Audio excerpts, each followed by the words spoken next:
Let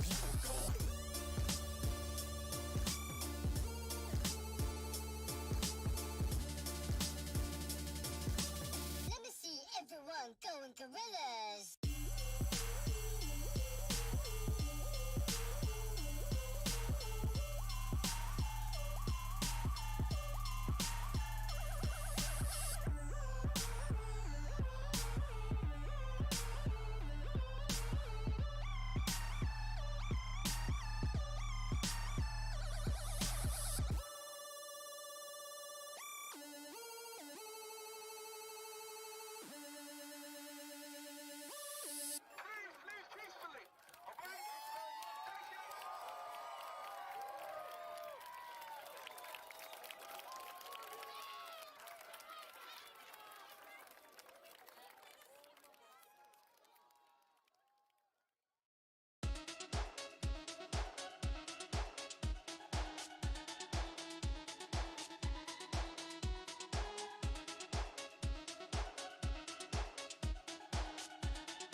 here. It is December 14th, and what's that mean? It means it is the DC animated movie show with our special guest coming on in a little bit, King K, Garret K, whatever you want to call him, Cole, whatever you want to call him. He goes by many different things, but he is an amazing guy. If you were with us last season, he was here talking to us about Krypton, which I don't even know if that show's on anymore. But today we are talking some animated movies. That's right. We are talking um, Justice League War and Justice League Throne of Atlantis. But before we get into all of that, Justice League for All, there he is, there's King K! Yeah, baby! He finally got Twitch re-downloaded on his phone. How about that? He is in-house and in the chat. What's up? Anyway, so we got a few things to talking about what's coming up for DC Film Talk subscribers come next month. Now, as we all know, Twitch has the different set of tiers. They have tier 1, tier 2, and tier 3. Well, I'm here to tell you now that starting in January, I'm going to have new sub incentives for each of the sub tiers. So for tier 1, we are going to have a personal YouTube video from me thanking the subscriber. You get one emote and you get an invite to our Watchtower Discord. So, tier 2, you get everything on tier 1, plus you get one more emote and a DC Film Talk ink pen. Pretty cool. Oh, and also, you get an invite to the new DC Film Talk comic book club. That's right. It's going to be all on Discord, and we're going to pick out a comic book, and we're going to talk about that comic book. I'm trying to get back into the comic side of things, and I figured this is the best way for me to do it is to involve my fans. And okay, so that's tier 2. So tier 3, you get everything on tier 1, everything on tier 2, plus you get one more emote. So that's 3 emotes all total, and the ink pen, the book club, and on top of that, you get a free DC Film Talk t-shirt. Look at this bad boy. I've got one on here. Now, there are other variations, different colors and whatnot that you can choose from. You can choose from all 3 of my logos. How cool is that? I'm so excited about this, you guys. There will be a YouTube video coming up sometime between Christmas and after New Year, or sometime between Christmas and New Year. I would do a YouTube video that will explain it, that will go across my Facebook and Instagram. Distract the whole sillies, the guy. Subscribe, this guy's great.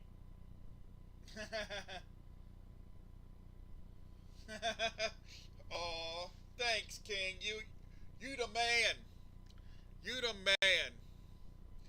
Alright, so that's all starting up. You can, man.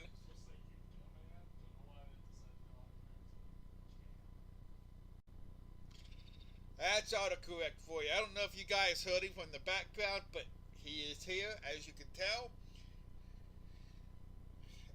And hopefully, I'm not promising anything, but hopefully DC Film Talk will be doing its first movie screening next month. Now we have a ways to go before we meet our goal. We got 35 of $250 that's needed, and the bulk of that goes to renting out the theater. Now, I want to take everybody to go see Into the Spider-Verse. Into the Spider-Verse came out today. How awesome is that? It came out today, and I'm hoping sometime between the first and second week of January, I will be able to do the movie screening. I'm I'm hopeful. We can do this, y'all. We can do this. It hasn't come. The link hasn't come up yet, but if you want to donate, there is a tab at the bottom of the screen or the bottom of the page. If you're on your cell phone, I believe it's in the information in the info panel. I believe. Anyway, just click on that and take you right to how you can donate, either through PayPal or Streamlabs, either one. So we got that going on. So one other announcement before we get things going, you guys. This is going to be the only show in December because of Christmas. I want to spend time with my family, do all the Christmas stuff and family get-togethers and family awesomeness. We will not be doing a DC Film Talk on the 28th. Our next DC Film Talk show will not be till January 11th, but it's going to be a good one. We are talking Christopher Reeve's Superman. It's going to be so awesome. So awesome. You guys know how big of a Superman nut fan that I am. And to be talking about, again, a Superman show. Oh, it's like one of my awe moments. It really is. It's just, I don't know. And then after that, we're actually doing a show on Into the Spider-Verse on January 25th. Then on February 8th, we are doing a Venom show with return guest from this season, Reaper CT. And then on the 22nd, you guys, we have Ohio State, not the football, the actual state, Ohio State Representative Scott Lips on the show. And we're going to be talking everyday superheroes. Going to kind of change things up a little bit. Not talk about really a superhero per se, but everyday superheroes that he could tell us some story. He's a real big advocate for people with disabilities and whatnot. I met him earlier this year up at the State House. He is an awesome guy. And then that February, then we got one show the fourth week or the second Friday in March. I'm not doing one the first Friday in March because I could be speaking at a pretty big event that week. And I just need some rest afterwards. I might be speaking to 400 to 500 people that week.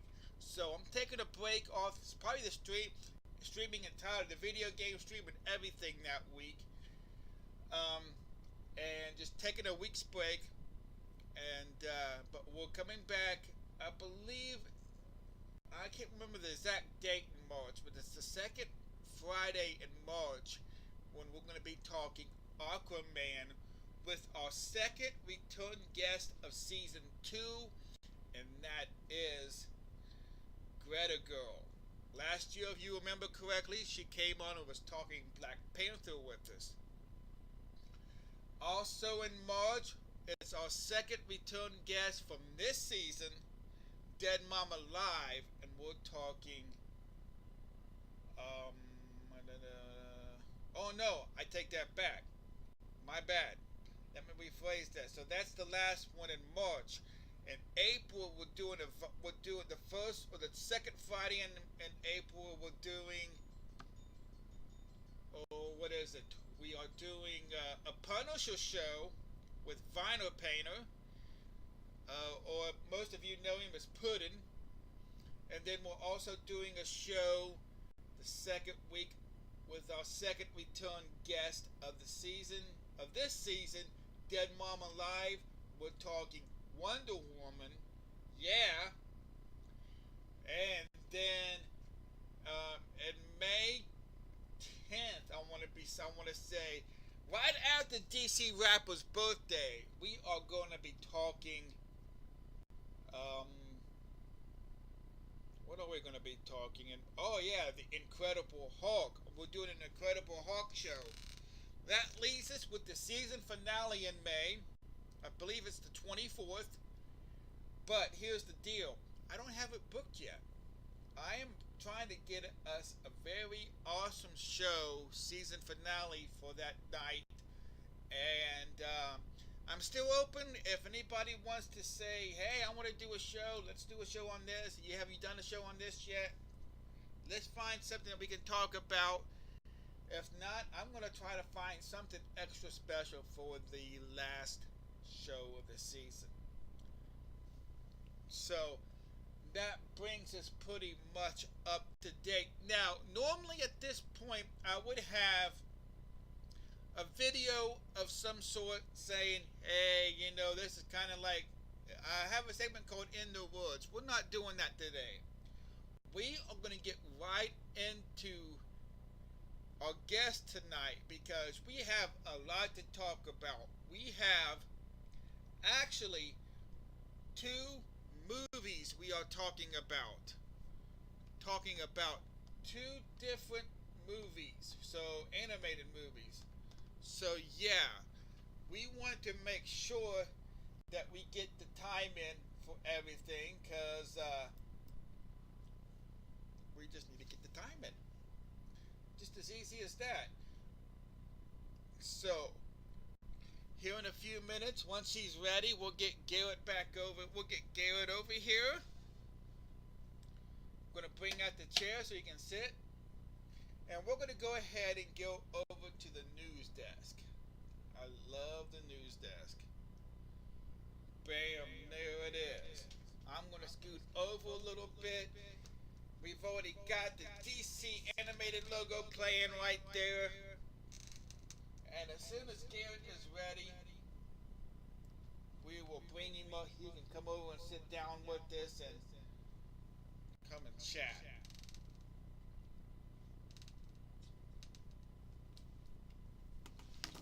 Oh, look at that. There he is, Garret. Hey, hi. Hello, everybody. I'm not going to try to say his name. I butchered it last time he was here. It's okay. Everybody else does, too. It's kind of like half the fun of having a name that's crazy to say is trying to watch people butcher it over and over again. My ancestors died, so I get a laugh out of this thing. Well, welcome back. Thanks, man. It's been a while. Not quite sure exactly where to look. Is it directly at you or directly at them? Whichever you want to do. Whenever you want to do it. It don't matter.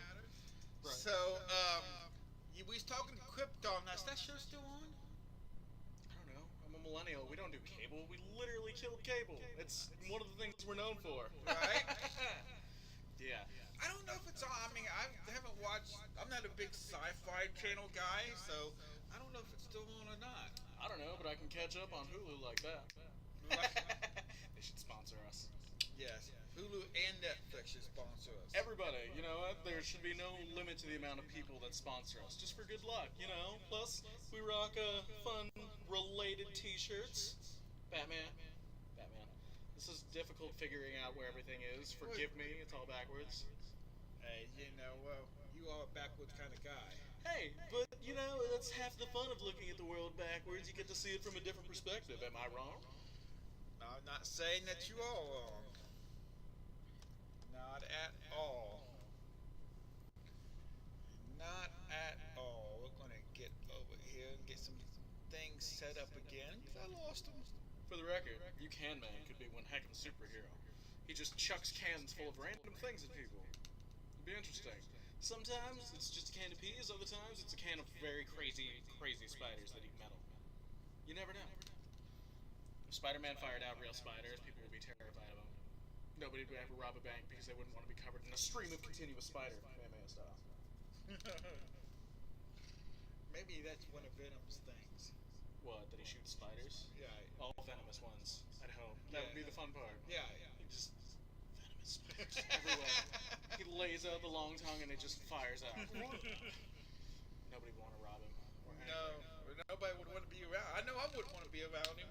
Right, but I mean, I've been told the best way to keep yourself from being mugged is not to come armed, but to bring a fork. That way, if anybody tries to mug you, you just say, "Thanks, God, for this meal I'm about to eat," and then charge at them with a fork. Because nobody wants to rob a cannibal. You never know what they're gonna have. Right. So, DC animated movies. You know, while we're on the subject of DC animated movies, that's one thing that I've always really loved about DC. Say what you will about their live action stuff, say what you will about their casting and their directors and things, but DC has done one thing very, very, very well over their years, and it's that they produce some of the best animated films out there. I mean, live action, it's hard to, photocopy the actual gusto of what makes a hero onto an actor, but when it comes to just the animation style, the way they're telling their stories, it's all fluid and it's beautiful. It's the way DC was meant to be done, and there's no better way to show you than to show you. So, Right. if you want to roll that first clip there, it's a good segue into it. Well, first we got to play the trailer for the first movie we're talking about. Fair enough. I mean, if we're gonna do it, we're gonna do it right. You know what I'm saying? Oh yeah. I know what he's saying. So we're gonna take that off my awesomely done gift that I did just for the show today. Give it up. Get back to YouTube again. Alright, so you guys, the very first movie I should say, I'm so used to doing shows now. It's a movie. Movies that we're talking about today is Justice League War. Now this predates the New 52 comics. This is like an entryway to the newest superheroes of the New 52 comics. Right.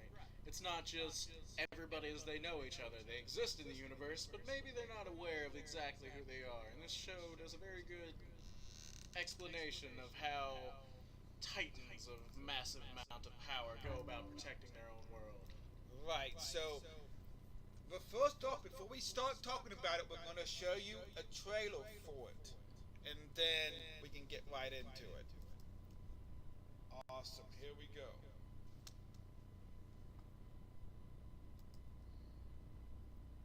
What's going on? It's not going up. What's going on here?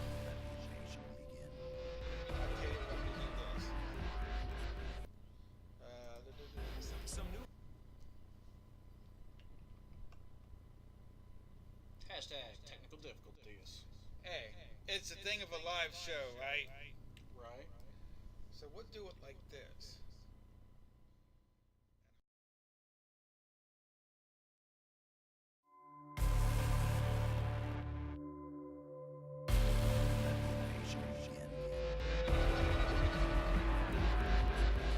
Some new insight on the rash of terrifying abductions plaguing Gotham's.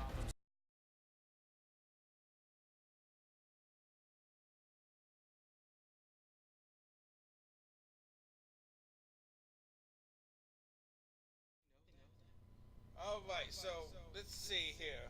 Back from fade to black. It's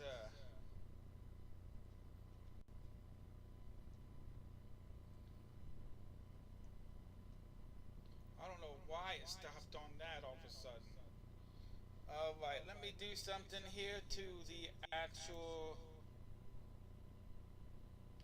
thing here. Let's see, with guest pick. Just trying to find You know, the fun part of all this is that I can't actually understand anything he's doing. I can see it, but I have no idea all the different things that he's doing right now. If you could see how complicated this setup was, you'd think this dude is Neo. Because, I mean, there's so much computer stuff around him, I'm surprised he doesn't speak in binary when he's just thinking. He says I don't some days. 0111001. Okay. Yeah. I'll throw a 2 in there just for fun. Alright, let's see. Whoa. I got very tempted. Now they can see your screen. No, it's not. Okay, so let's go this way then. It's an invasion of monsters. There we go. Oh, they're Grabbing people I off the thought street. that box was blocking them from seeing me scratch my nose, but I was wrong. Okay, let's try it like this.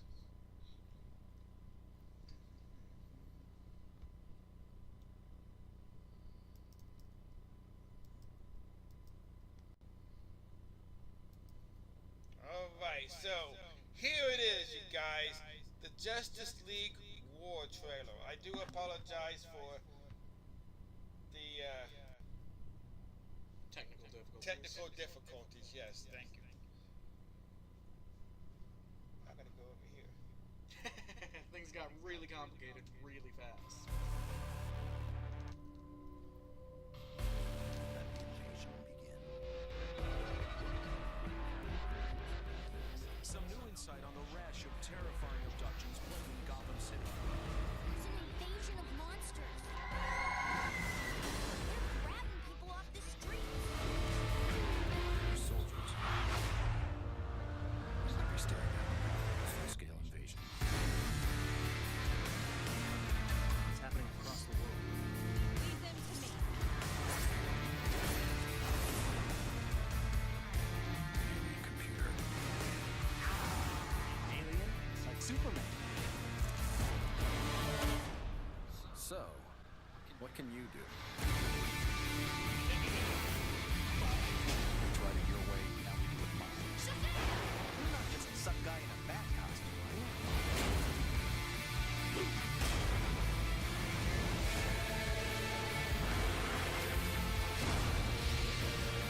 This world is mine.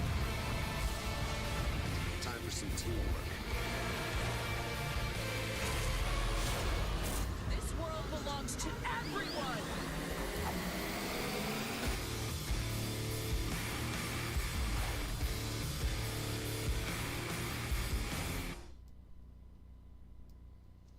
Now, there we go. How freaking awesome is that? Incredibly. But the hard part of doing a stream show and picking clips for it is not accidentally giving away the end of the movie.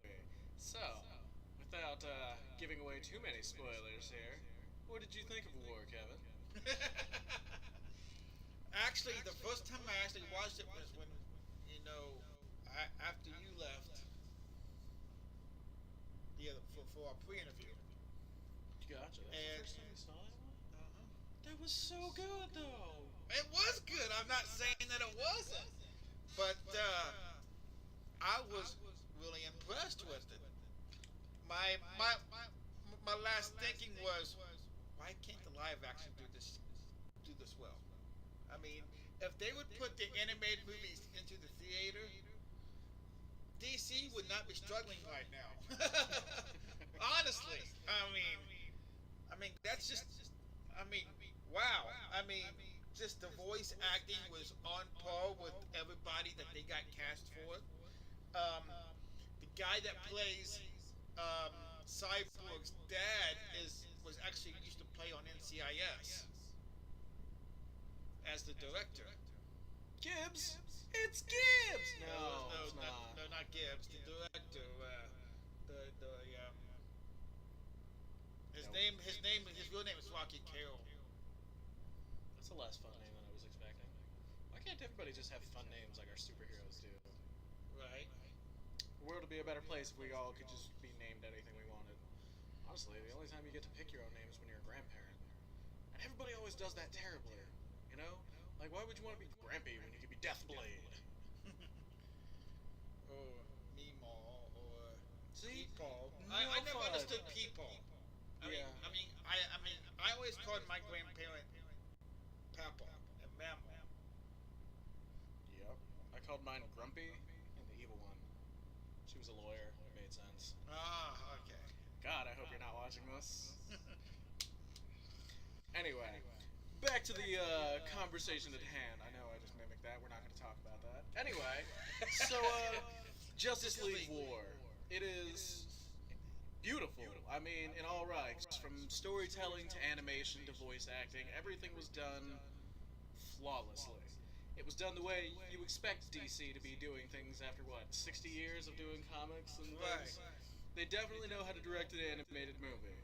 The real life ones, we don't like to think about it too much, but the animated one, this one in particular, was one of a kind. I mean, it was fantastic from the way they animated the parademons being terrifying soldiers from a whole nother planet, straight up kidnapping people to learn about the world. It actually sold a sense of not just your typical superhero badassery, but fear. It installed that in the viewer really, really early on. It was not just some pretty colorful Superman saves the day kind of movie. It's a lot of, you know what, there are people in danger, and these extraordinary people who've been hiding among us, saving the world from the shadows, have to come out and let the world and all the other ones out there know that our world is defended. And one of the beautiful things they really did about this movie is they introduced the superheroes not as a collective, but individually. Batman, dark and brooding, Green Lantern, humorous as ever, and Superman, just... Superman. Yeah, the last son of Krypton, the OP god. And Wonder Woman, I mean, being, pretty much Superman's equal, being an Amazon, she thinks she's all that, and whatnot. I never think she'd bow to her. To be fair, she is the daughter of two different gods. So, like, she is pretty on par. Yes, she's Amazonian, but, Right. she's also the daughter of two really, really crazy gods. I think it was Hades and, not Apollo. It was Hades and Aphrodite, the goddess of beauty, or Athena, goddess of wisdom. I forget which. But the fact of the matter is, when this story begins, the superheroes, they're kind of aware of each other. I mean... They know of each other. Right, but they've never actually formally met, and there's no better way to explain this than trying to recruit Superman, arguably the most badass of the bunch. Trying to, get him to play the game with Green Lantern and Batman is a lot more difficult than you might imagine when he has no idea who these people are. Because when you're as awesome as Superman, who cares who everybody else is? Right. So they need your help. And then you kind of gotta care. Right. But I think my favorite introduction was kind of Wonder Woman because everybody, spoiler alert here, just a little one though. I mean, when you meet Wonder Woman, she's heading basically to a protest about herself. Yeah, let's definitely protest herself. I mean, if you're gonna talk shade, Wonder Woman doesn't want it to be behind her back. She's a warrior. She's like, stand in front of me and speak your piece. Because that's how warriors are, man. Right. It's just, but I mean, I thought that was just an interesting take on how to introduce Wonder Woman, though. I mean, or any superhero, really. Yeah. I mean, it's, kind of like, everybody's gathered at the State House or the White House or whatever, and, they're in protest of Wonder Woman. Nobody knows who she really is yet, and what she can do, and why she's there. That's just a very interesting take, I thought. Yeah, I dig that. Because, one of the biggest antagonists in these movies, because it's a modern day movie and they're trying their best to do this right, is that the media plays a very large part in these things. The media is one of the biggest enemies of all superheroes because they can portray them any way they want. You see the same story but from a different perspective with different words thrown in, and it makes you feel different things. Right. And that's really hard to combat, and Wonder Woman is a great dissection of this very idea. Right, but I know that wasn't your favorite though, was it? Oh no. My favorite introduction to this whole thing was meeting Superman for the very first time. Because you gotta imagine, seeing the Man of Steel on high, tensions rise a little bit when he has no idea who you are. So why don't we show him exactly how hot things get. First one. Awesome. And you actually get to see a very ego-centered Green Lantern. I love it. I I love this. Isn't that kind of just who Green Lantern is? Pretty An much. egocentric pretty boy who gets to save the galaxy on a cosmic scale? Pretty much. Alright, here we go. The building is. Ugh, really hate that guy.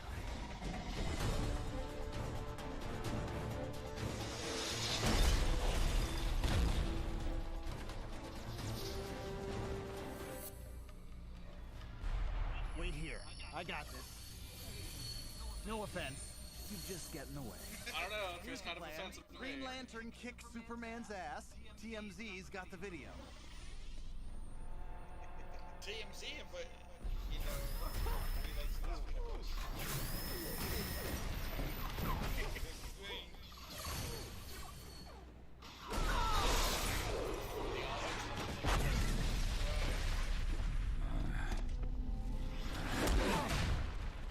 So, what can you do?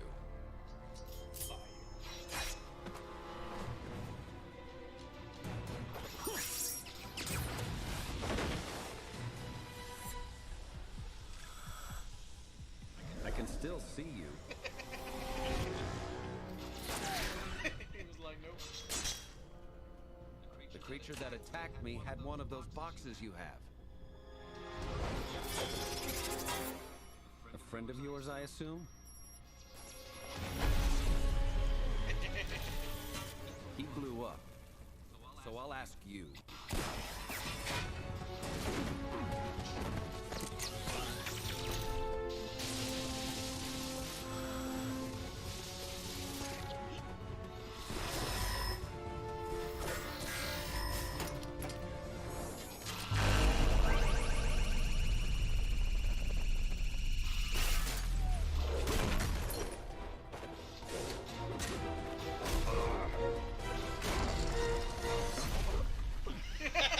What are these boxes for?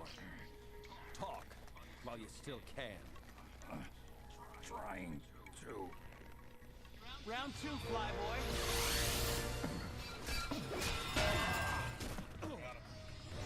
Lantern, no!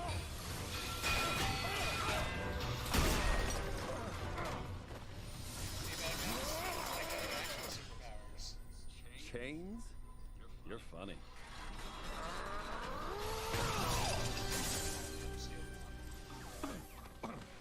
We won't stop him. He's pissed off. We have to talk to him. Talk to him?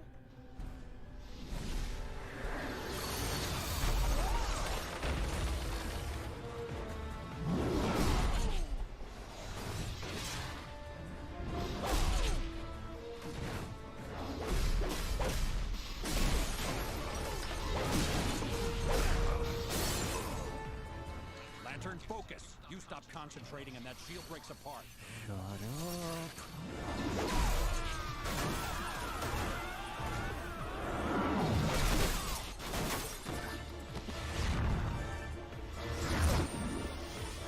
This guy's gonna kill us! No, he won't. You're bruised, but you don't kill, do you? Clark. You've made your point. Bruce Wayne. Who the hell is Bruce Wayne?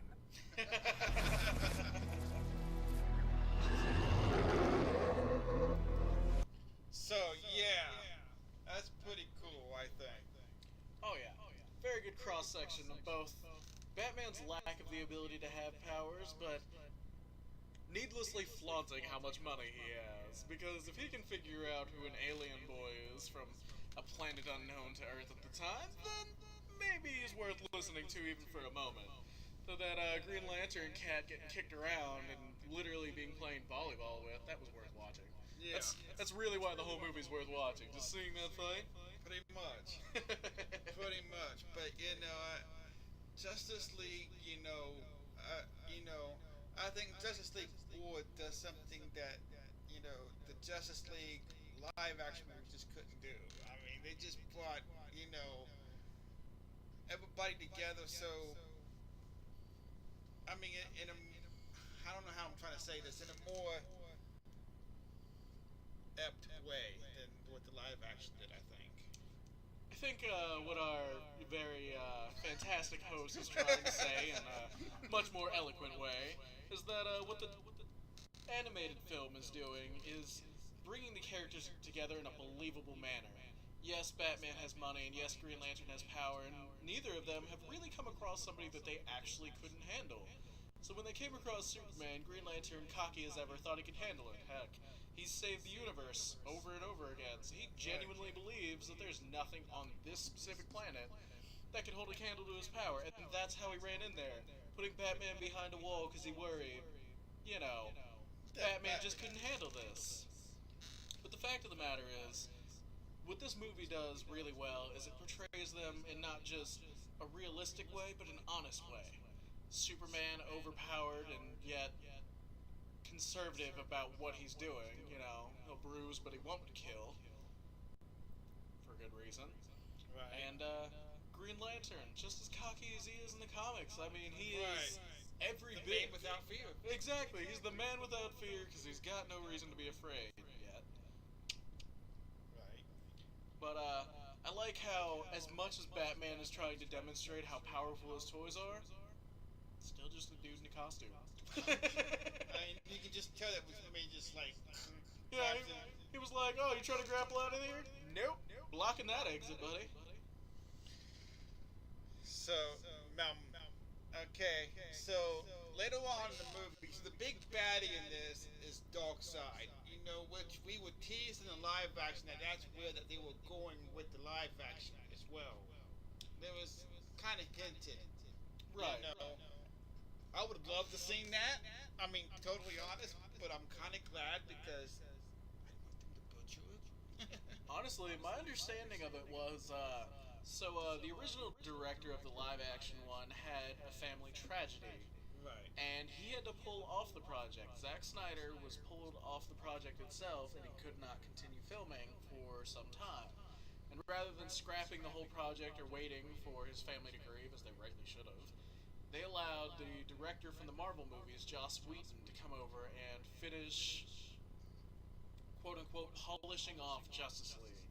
Now, I don't know how brutal the world of cinematics is, but if I were a director for a competing movie company, say Marvel's Golden Child, and I were given a project like Justice League, I would probably run it into the ground too, intentionally. Which is why us fans out there, especially of the big Soups himself, Right. are excited to hear about this project, the Snyder Cut, coming out. And there's no actual release date. There's no guarantee that it's going to go straight to the theaters or, you know, to Blu-ray itself. But it's actually been confirmed by two different Warner Brothers Execs. employees. I don't know if they're executives or not, and I don't want to throw them under the Under bus. the gun, right? Right, but as it just so happens, they do have a Snyder cut of the movie. I'm not sure when it's going to release, but with any hope, we'll be able to see the movie the way it was supposed to be done. And honestly, I like the casting they did. I liked it a lot. I had a hard time with Christian Bale no longer being Batman, but I felt like the cast did really well together. But a lot of the dialogue, and heck, even almost every one of the shots they used in the trailers weren't used in the actual movie.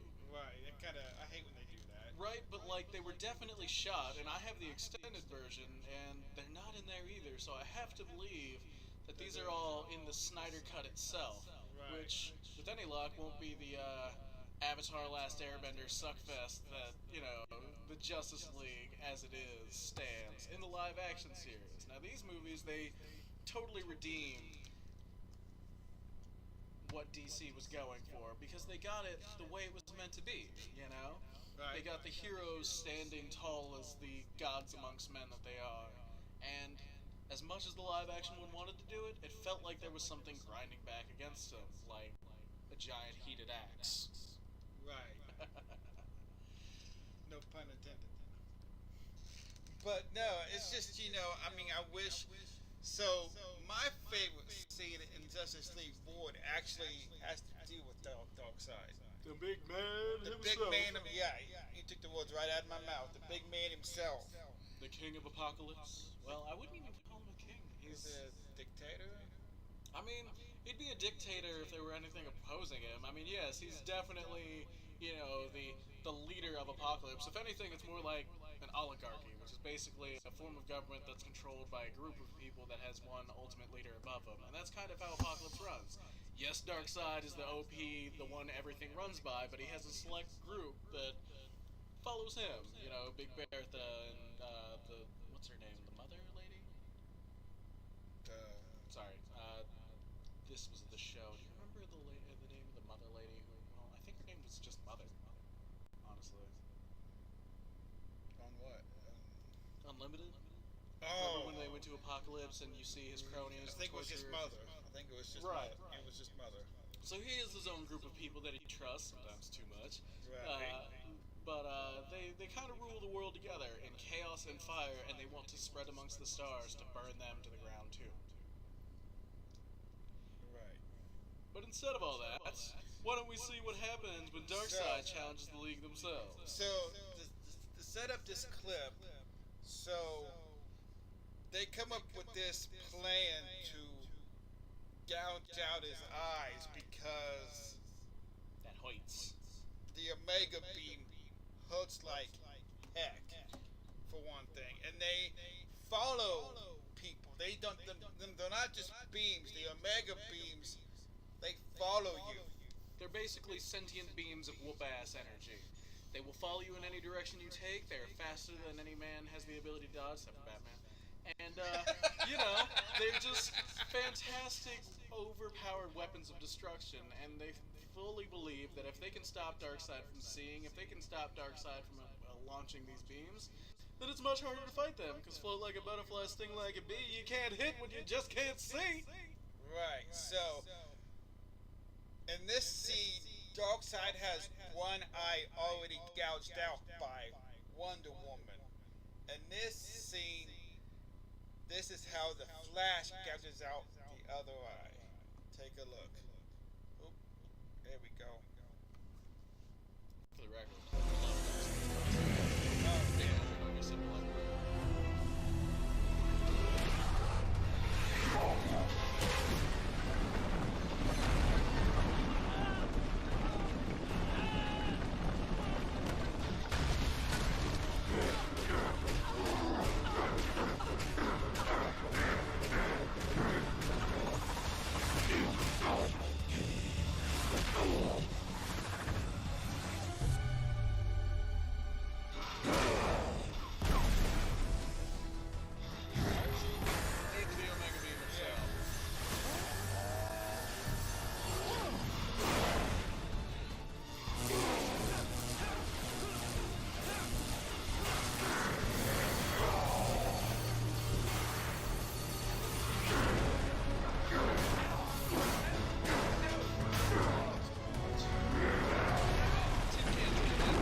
Sorry, needless to save the world. Thanks for your help.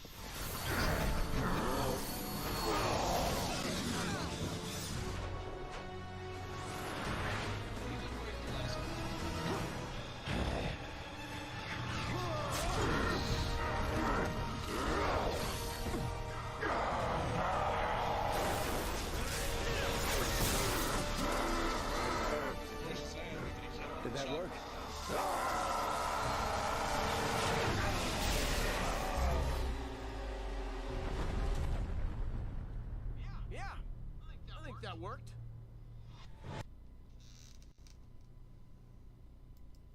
So yeah, that was my favorite scene, and that wasn't even the final battle.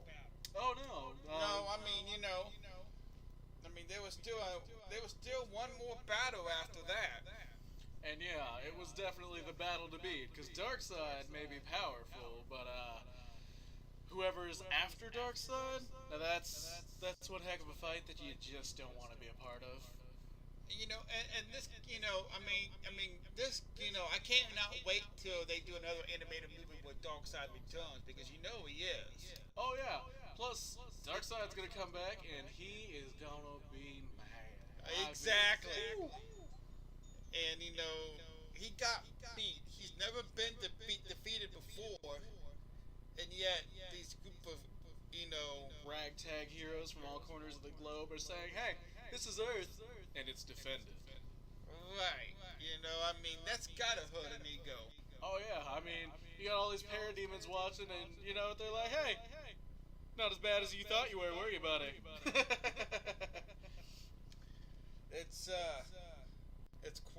It's quite something when the bad guy gets what he wants, and it's not. He gets exactly what he deserved. Let's be honest. Yeah.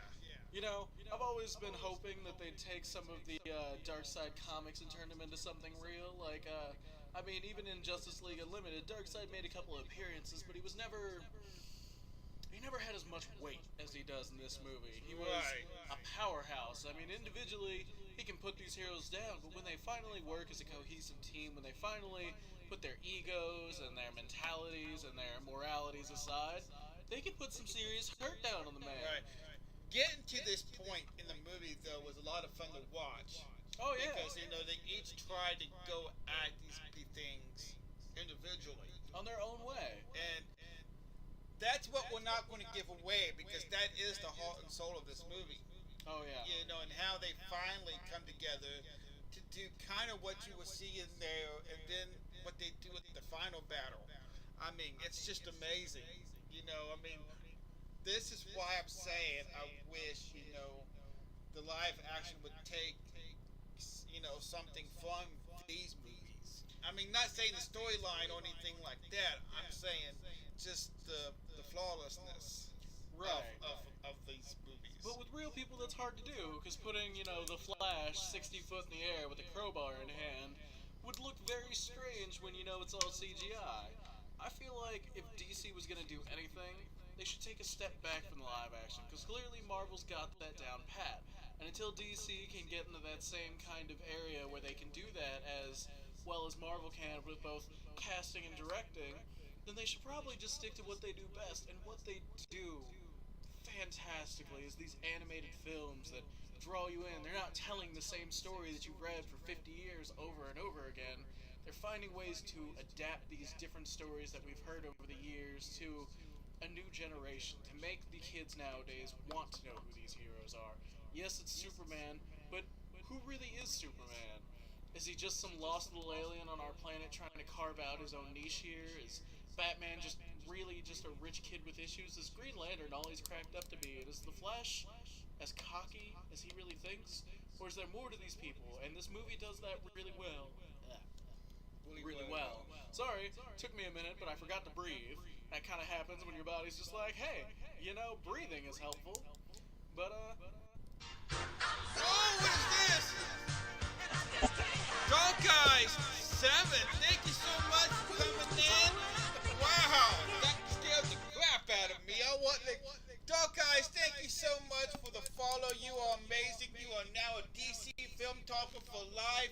Tell us a little bit about yourself, Dark Eyes. Where you from? Who are you? What do you like about? Have you seen Justice League War? What did you think of it? Or are you going to see it now because what we've been talking about?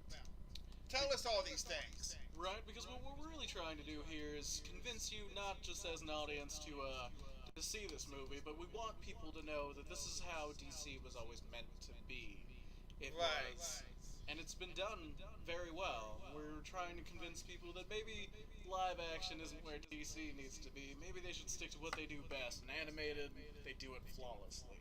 But DC should not at all give up on the TV stuff either. I mean, they do that very well as well. Let's just hold on to the Flash and hope everything goes well for them for a while. Because if I remember correctly, didn't most of the live action films or the live action shows for Marvel get canceled? I mean, Luke Cage got the axe, the Iron Fist got the axe. I don't know if Jessica Jones did, but I mean, Daredevil got the axe. Right. And but Punisher just got renewed for another season. Right, but Punisher is so good. I mean, it's melt in your mouth, delicious chocolate eye candy that you could ever want. It was everything the Punisher was meant to be. I mean, Warzone, it kind of let us down, but the live-action Punisher that they did, John Barathol plays a mean, mean man, and he does it very well. Yes. But just saying though, I mean, I'm a big fan of the TV shows. Everybody knows that's watched DC Film Talk. My other video game live streams. I'm a huge nut of the Flash and Supergirl. Not so much as like the Black Lightning and it was okay. But I'm a real big fan of both the but the saying. The rumors are that they're going to bring a new Superman show into the CW. Oh yay, Smallville all over again. No. Oh. He's actually Superman. Well.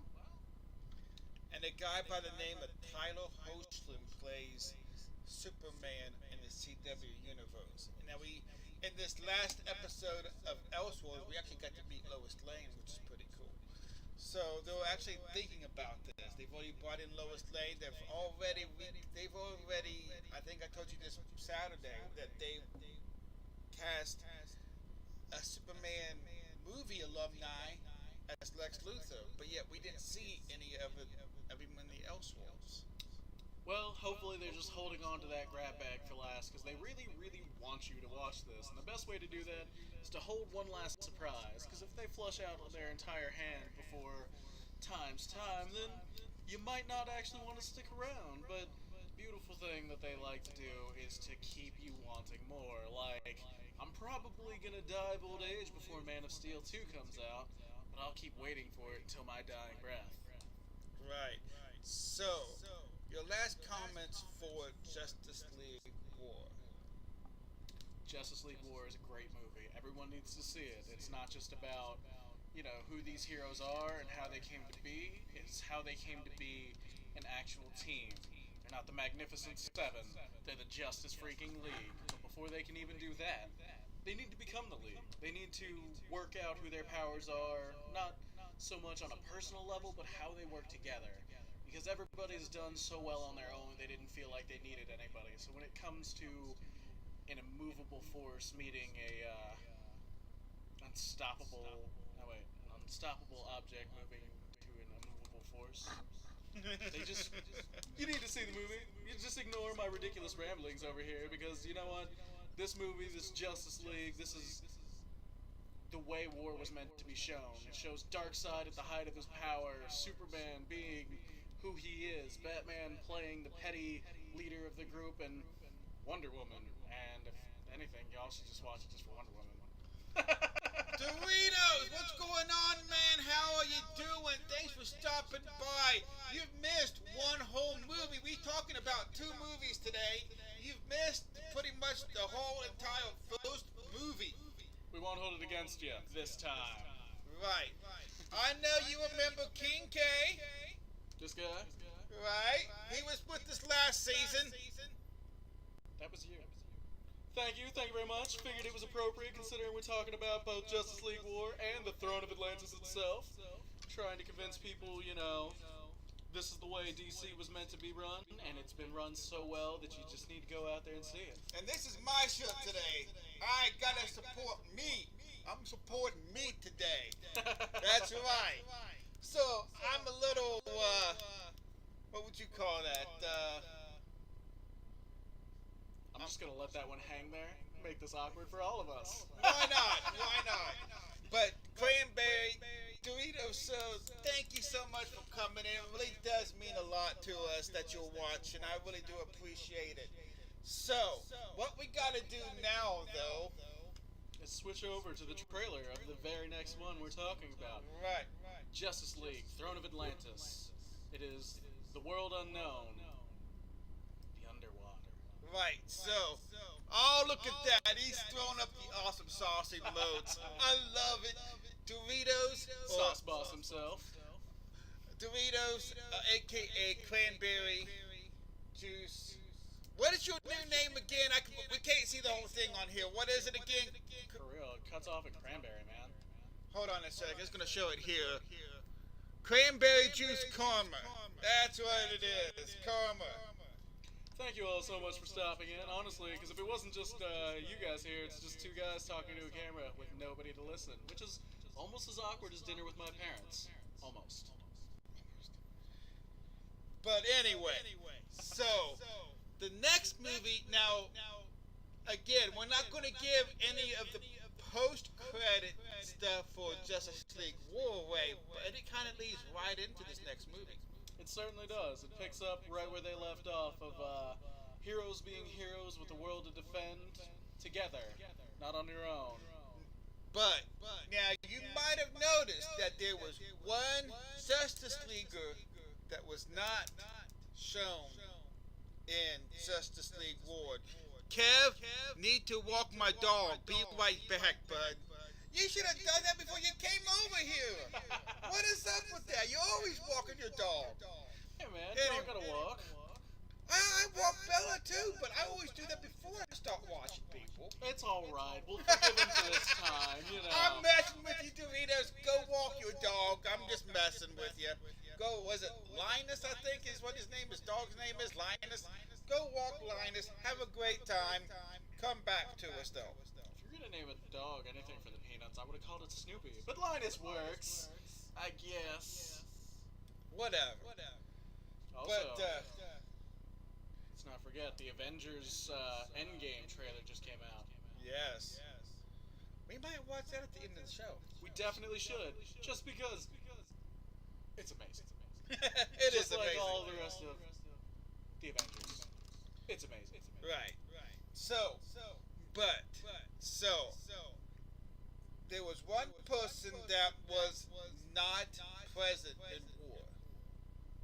And for very good reason. Because it takes a whole movie to explain who this man is. Right. Because, I mean, some people just don't know who they are. So, I was so hoping you were going to do the Jaws intro there. Like, that would have been way better. Sorry.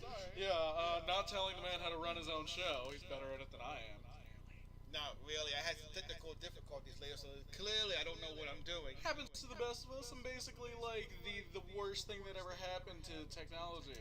I'm literally Sean Connor if the Terminators didn't show up. I'm wearing a watch that doesn't even work right now.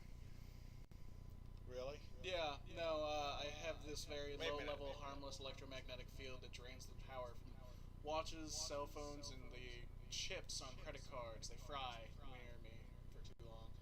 Just don't keep them too close to me and I'll be fine. I'm glad I don't have my wallet on me. Yeah, no, I'll demagnetize that. Also, it's really funny because if I rub one of those magnetic strips from the inside of stores, like security strips, on my skin for a few seconds and then stick them to somebody, it'll set off the alarms. Oh, goodness gracious. Used to do that to my boy James all throughout high school. Still hates me. But it's Awesome okay. to know. Alright, so this is going to be the trailer for Throne of Atlantis, the next Justice League movie we are talking about. It really is, Dad.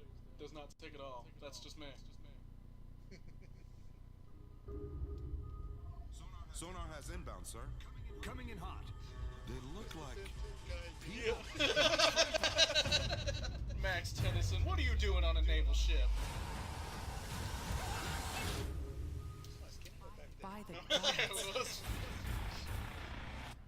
Every day the surface dwellers grow stronger. They have guardians with powers. I say, we break the seal on the Atlantean war plans. Our only hope for peaceful existence with the surface dwellers is with the one who is of both worlds. My other son. What are you? I wish I knew, pal. They will destroy this planet and take Atlantis with it. We must protect our people and attack! This is genocide. Billions will die. Find Arthur Curry. Fast. Is Atlantis everything you dreamed of, brother? This is your birthright, Arthur. Amen. Join me, and we will bridge those worlds in peace. Kill the humans! Attack! I will cleanse the serpent! This is war!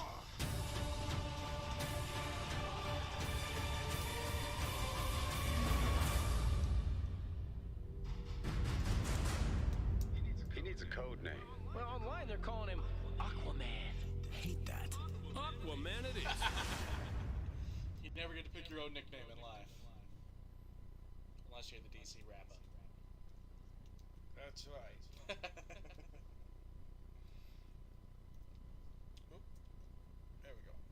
Gotta throw that back up there. And let's throw you back up there for now. Me? Oh, Yeah. God. There we go. There we go. Ah, yes, look, it's me! His name, anyway, and if, if you can say that last name, more power to you. Yeah, last time we played, there was a prize for anybody that could say my last name. Nobody did it. But we gave out prizes for the people that tried, because let's be honest, that is not an easy name to say. There's 16 letters in the Hawaiian alphabet. I've got 11 of them in my last name, and every single vowel.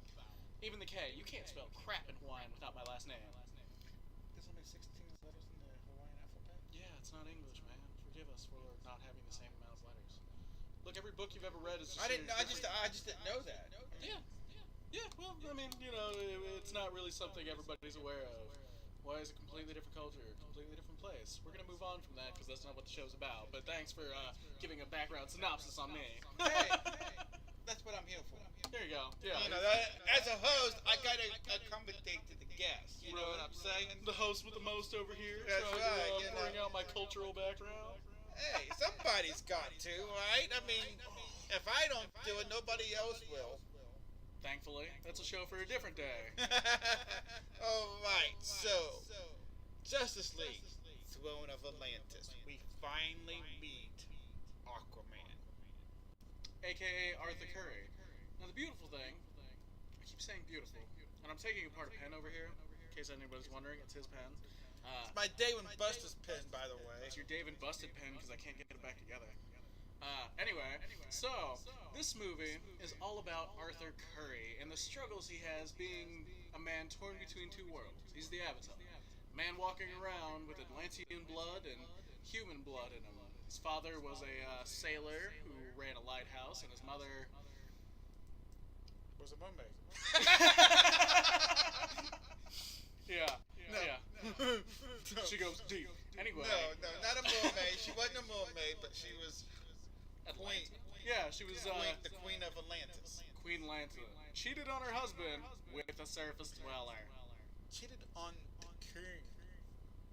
What the hell? Hey man, what can you say? She can pick whatever she wants. I mean, in the movie they show this guy that it was his dad, and didn't have the looks there. I mean, why would she pick him? Maybe she could tell he's a good guy, man. Who are we to judge? But I mean, I see where he faltered there. I mean, I got a weakness for redheads, so like, why not? That being said, that's not what the story's about. No, she's not. Shut up. She's Queen of Atlantis. Atlanta. And this is not Georgia now. Gotcha. Sorry. Capital, Georgia. Atlanta. Anyway. He just got that. Right over my head. Yep. Like my pen. There you go. Right over my head. So, yeah. And what I really like about this movie is that Arthur Curry has no idea who he is. Absolutely not. With the old man, not really there to explain what's going on, and his mom just cheated on you, one night stand, gowned it. There's just nobody to explain his heritage, his bloodline to him. So he's torn between two worlds. Oh, look at Cranberry Juice! Come much that was? That was for 10 months. OMG, Cranberry. Doritos, my man. You are awesome sauce, man. Thank you so much. How was the walk? What a way to come back in. I know, like you couldn't have had a bigger fanfare unless somebody was rolling out the red carpet and blowing trumpets. You know what? Dorito has the ego of Green Lantern? Green Lantern. He really does. Lantern! Right here. Yeah, I'm sorry. I can't see where they are on me. I know I'm wearing the shirt, but I have to look down to tell. That's no fun to watch. So, let me tell you what I don't know if you actually saw this episode or not of DC Film Talk last year, but Doritos came on the show knowing he was going to talk Infinity Wars or Civil War or one of them. I can't remember now. I think it was Infinity Wars. And didn't go see the movie. Well, somebody didn't do their homework. I know, right? That's how big of an ego this guy thinks he has. Hey man, they're never able to tell when you BS a story. They're able to tell when you do it badly. I mean, and he did it very badly. I love you, Dorito. You just subbed to me for 10 months, buddy. I love you. You know that. I gotta pick on you. Oh, and that's not all he did. So, did he knock over something? Kinda. I've done it. No. Weeks before the show, he came to me. He's gonna pay with the pen again. Weeks before the show, he came to me. He says, "I want to do a Billy Joel sing-off." Him and I sing 2 different Billy Joel songs. We would have judges, and they would say who the winner was. So I made this cool-looking background for it. I got the judges all set up. The day they show, he pulls out. That's great. A Billy Joel sing-off with just him. That's my very Slytherin side coming out there. I can totally see setting somebody up for that and not showing up. And his excuse was this: I had family coming over. I didn't want them to hear me sing. You know what? That's totally fair. The only time I allow myself to sing is when I'm in my car alone and then I ham it up, or I'm in the shower because the acoustics are so much better in there. Oh, he's in the bathroom, right? Right, because you gotta. I mean, you're already in the shower. You might as well sing it up. I'm Frank Sinatra when I'm in the shower. I don't know who you are. I'm Kevin Carter. I'm just that good. Sometimes I'm just Elvis, because... I like it well much. I'm gonna pretend you didn't do that, and we're gonna move on. And if he was Russian, I would have said Spasibo Большое. But anyway. Нет. I love it. Anyway, so Justice League Throne of Atlantis. It's a good movie. You should watch it. You all should. It is fantastic. They introduced Arthur Curry in a way that they've never done before. Right. It's one thing to not know who you are. It's a whole other thing to not know who you are and literally have gills. Dude has gills and never is like, maybe I'm a fish.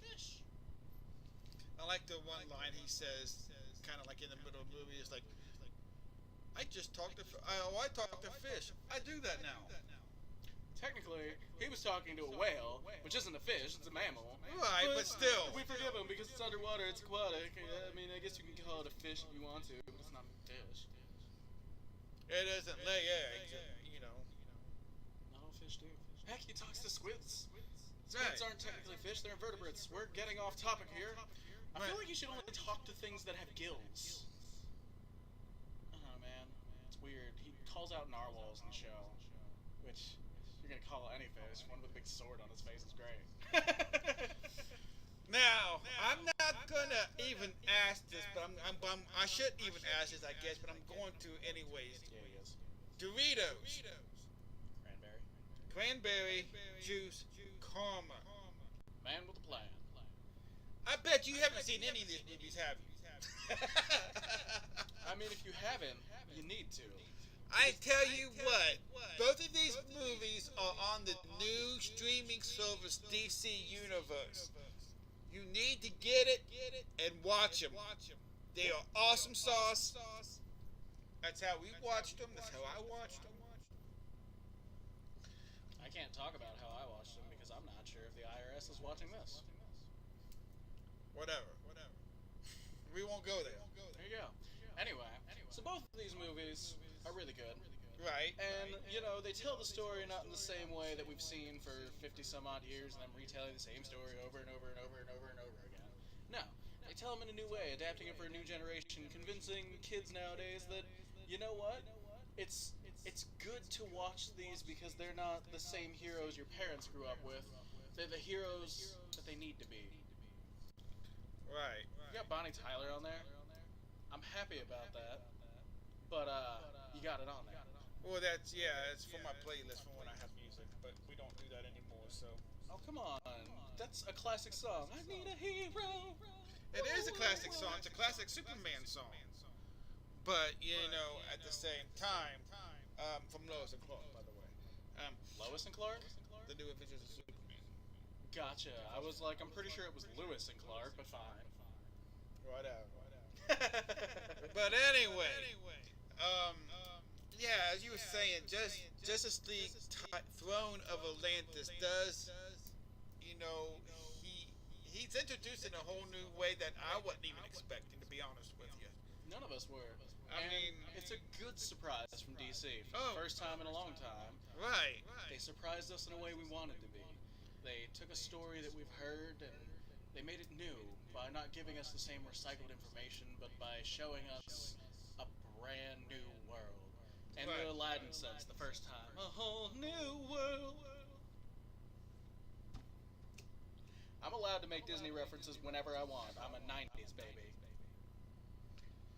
Gosh, I'm a 70s baby. You're a youngin'.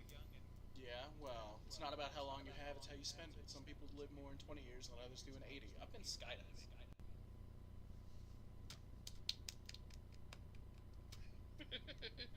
You want a trophy? Kind of. Are you kidding me? The fact that I didn't piss myself flying at the ground at terminal velocity is amazing. The fact that I did it with somebody strapped to my back, less fun, but they won't let you go on your own for the first time. I want a bonsai skydive. That sounds like fun. Alright. Did you feel like Superman? I did. Actually, so, on that note, bonsai skydiving is a sport that was created for daredevils, where basically they throw your parachute out of the plane strapped to a bowling ball 5 seconds before you get to jump, and you gotta catch it in midair, because you don't have a secondary. So basically, you jump out there in a pair of shorts, I'd go with a cape, and you try to catch your parachute, because if you don't, well, yeah. But you know, it's not the fall that kills you, it's sticking the landing. So I dress up in a cape, and if I couldn't get to my parachute, I'm aiming for somebody's car. That way they're like, man, that was once a guy, and that person really messed up his day. Alright. So, the whole premise of, you know, Throne of Atlantis is meeting Aquaman, of course, and introducing Aquaman to both his real mom and the Justice League. And his brother. Come on. Well, yeah. You know, the thing that they don't point out or that we have yet to touch on is the fact that his mother and brother in Atlantis are aware of Aquaman. Aquaman is not aware of anything about them. Nothing at all, honestly. But he did see his mom once, but it was just dismissed as a vision or a dream. Crazy hallucination underwater. That's what happens when you start to drown, kid. Right. We've all been there. We have? I have, like 4 or 5 times. I'm Hawaiian, and I've almost drowned like 4 times in my life. You should swim better. It's not that I can't swim better, it's that tide pools are weird. Alright, don't go swim in wave pools. They're stupid, and they suck you in when you get a little too close to where the waves are starting from. And that mesh doesn't really allow chances for error when you're 12. Anyway, Justice League, Throne of Atlantis, great movie, great casting. Is it the same cast as the War? Everybody but Batman. Really? Yeah, there's like a minute difference in his voice. It's a really good story. I really like how it's not just your old Aquaman needs to save all of Atlantis. It's Aquaman needs to save the freaking world because his brother in Atlantis is on the warpath for some weird reason. It's like he's tired of living in the fact that he's not the firstborn Shadow, and he wants to come out in a big way, and not like he found a sense of style that whole time he was in the closet. In the sense that he's very, very angry that his brother, who's not even in Atlantis, has cast such a big shadow that he can't step out of it unless he goes to war with the Surface. There you go. But still watch the movie. Definitely watch the movie. The movie is freaking awesome. Again, great animation, great, direction, storytelling, direction. I kind of feel that in some ways, animation is harder to direct than it is live action. I see where you're coming from, but in the same sense, I feel like it's easier to tell a story with animated characters than it is with live action ones, because convincing an actor to pretend they're somebody they're not is a lot harder than convincing them. Yeah, well, not just drawing them, but convincing the audience that they're watching a story. And DC really envelops you in these stories. I mean, who here hasn't had a struggle with their brother or sister? Who here has never felt alienated and out of place in their own world? It happens to everybody. It's the existential human crisis, is not feeling like you belong in a world that you can't change. Now, luckily for these people, they have powers to be able to do something about it, but it does relate on its own characteristic, on, basic flaws of people.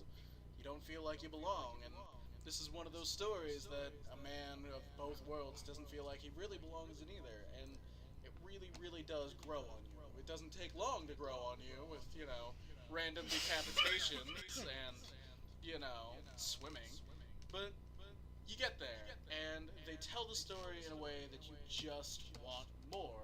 I'm hoping this isn't the last of this Justice League series, because they've done so well. They've designed the costumes in an iconic and nostalgic way, but it's updated and it's new for this new generation. They've designed the characters with not a fixed sense of morality, but a fluid one that allows them to make those tough choices, whether it's snapping the neck of somebody like Zod, or making the choice to allow yourself to get hurt in the place of someone else. It's one of those really, really important, really growing movies that shows development in both the characters and the audience. In both the aquatic world and the outside world.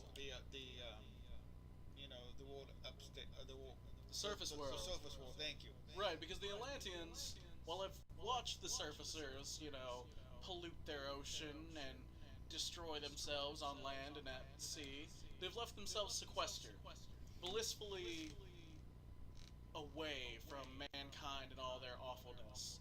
Now, they're aware of what we're doing, they just don't see a reason to intercede.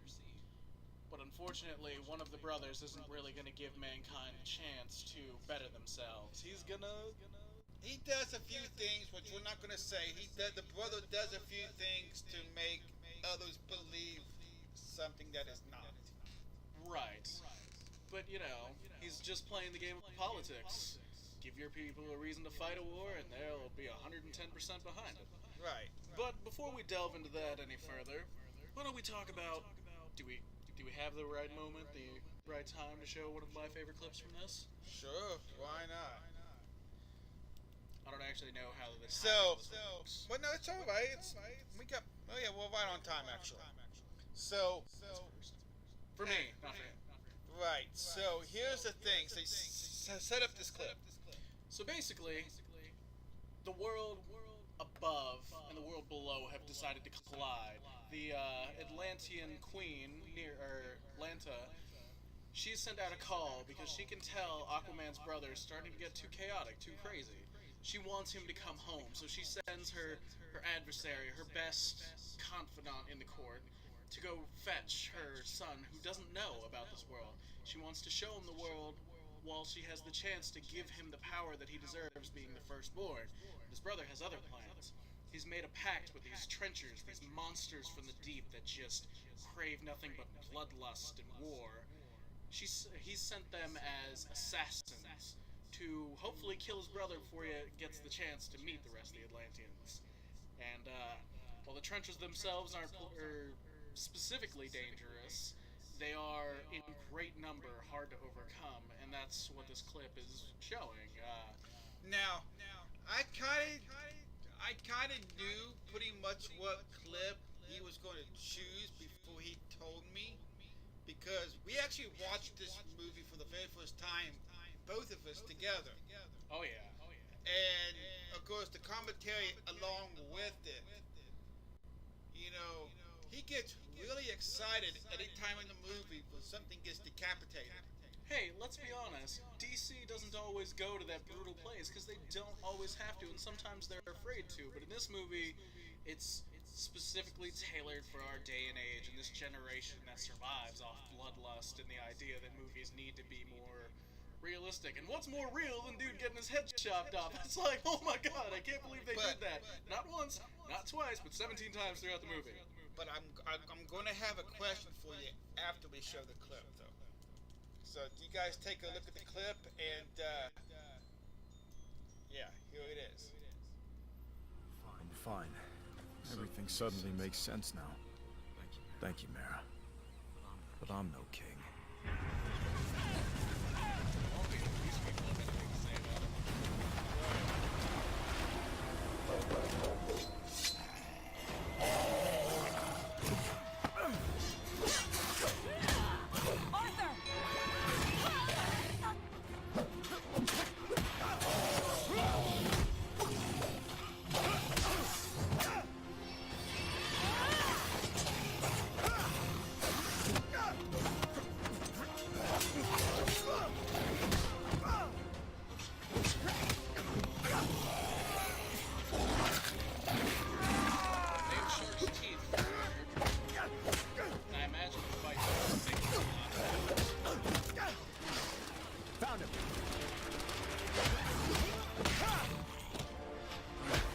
Curry? I'm the Flash. We've been looking for you.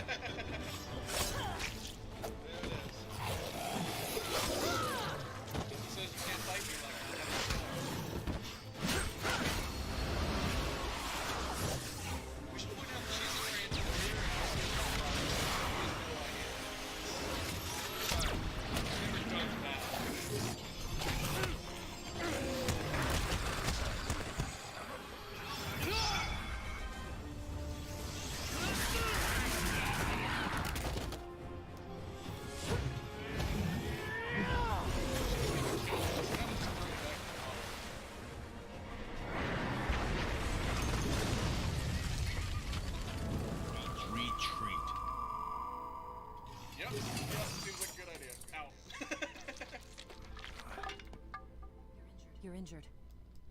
Alright, so my question to you,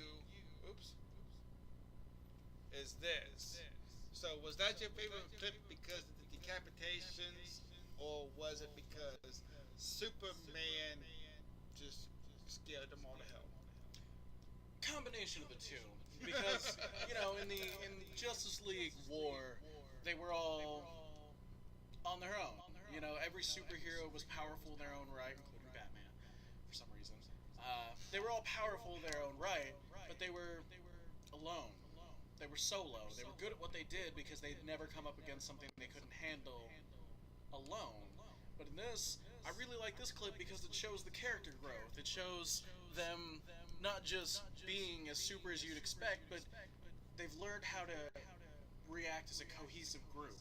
They send the Flash in first, not because he can handle everything first, but because he's arguably not only the fastest, but he's one of the first on scene to explain, hey, I'm here, we're going to help you, don't shoot at us.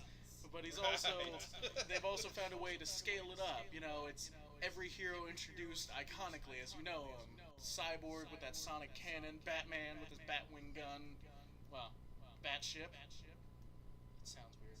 Anyway, and Wonder Woman with her lasso of truth. I mean, even Shazam, which is super overpowered considering he uses lightning on fish people. But they keep scaling up, not just in terms of raw power, but in, I guess, notoriety. Everybody knows who Batman is. Everybody knows who Wonder Woman is. But it's not until they get on the ground with Superman do the trenchers realize, hey, There might only be 7 of them at this point, but they are a magnificently strong 7. As soon as he ground pounds, they're like, cool, yep, probably done. Because, to be honest, Superman with those heat vision, he could literally cut everybody on that continent in half in one sweep of the head, and they'd not be able to fight him. But he's not here to commit genocide and slaughter a whole group of people he wasn't even aware existed until this moment. He's here to convince them that fighting is definitely not the way they need to proceed. Right. So. Well said. If there's one thing I'm good at, it's talk. Actually, I just did there. In the middle of the word talking, I took a breath because I realized I hadn't in a few seconds. I have to remind him to take a breath. That's how bad it is. Hey man, there's nothing like good dramatic pause. Oh boy. Now you can see why we get along so great. Anyway. And we both love Superman. That's right. But I went the extra mile, you know. I got the Superman tattoo. Hey man, the last time I got a tattoo, my mother stabbed me. So, kind of leaves you a little gun shy of that. Don't want to get too many more, especially since the last one got me kicked out of family gatherings for years and years and years. Well, we won't go there. That's for another show. Hey man, everybody loves Supernatural. And if you don't, something's wrong with you because you need to. Never watched it. Something's wrong with him.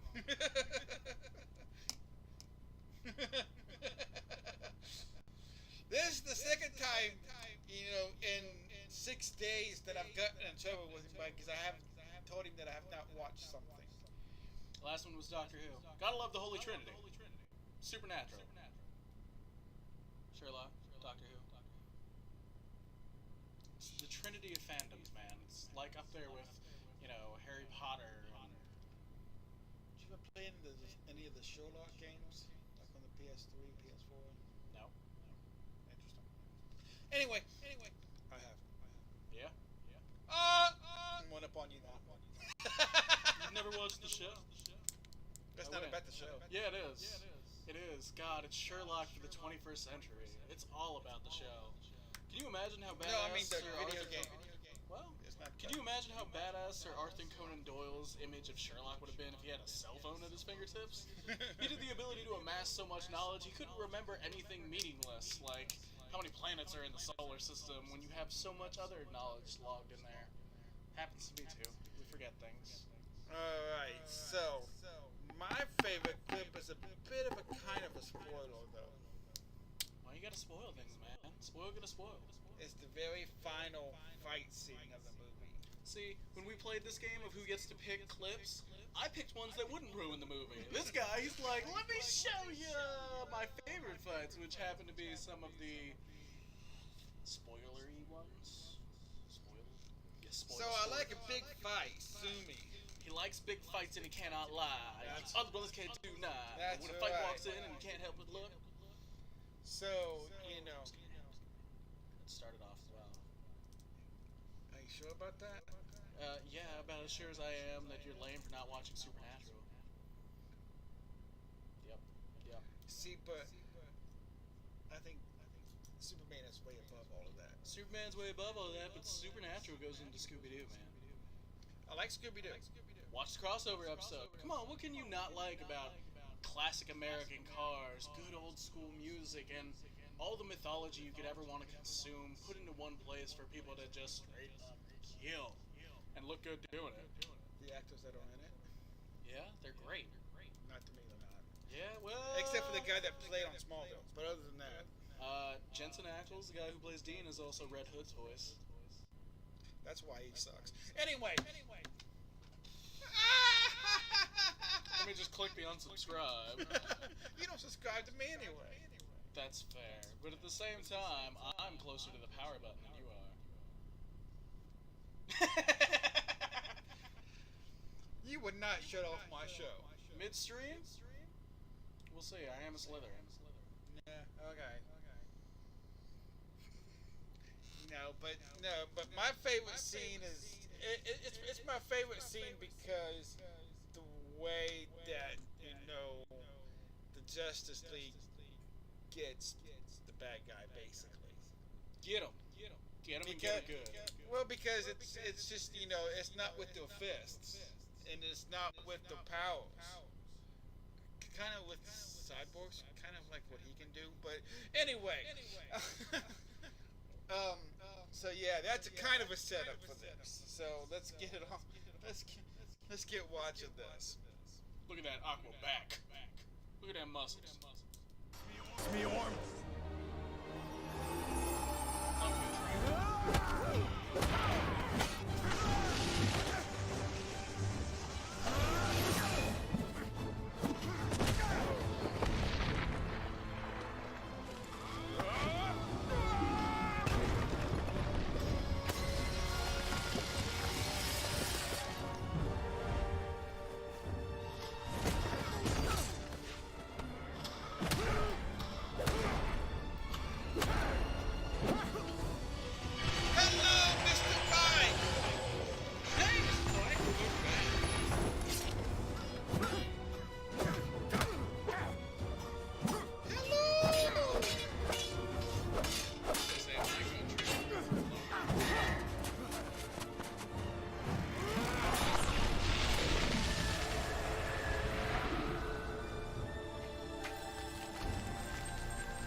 Cyborg. Error. Insufficient energy. Come on, Victor.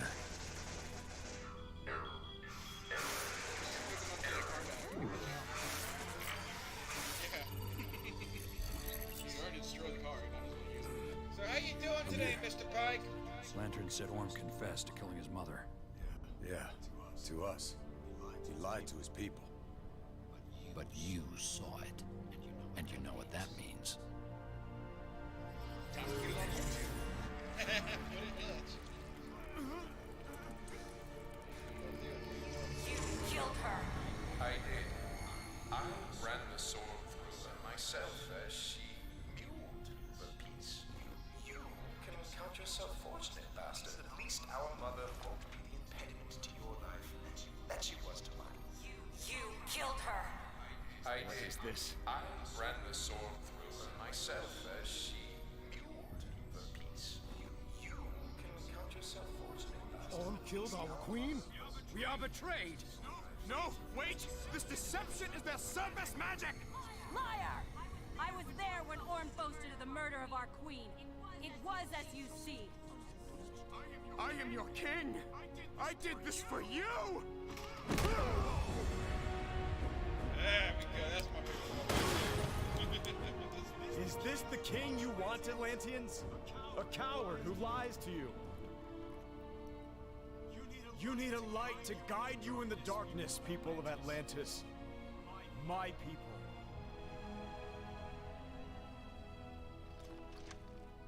What are you doing? Becoming a beacon. I was born of two worlds, Atlantean by birth, human by instinct. Join me, and we will bridge those worlds in peace.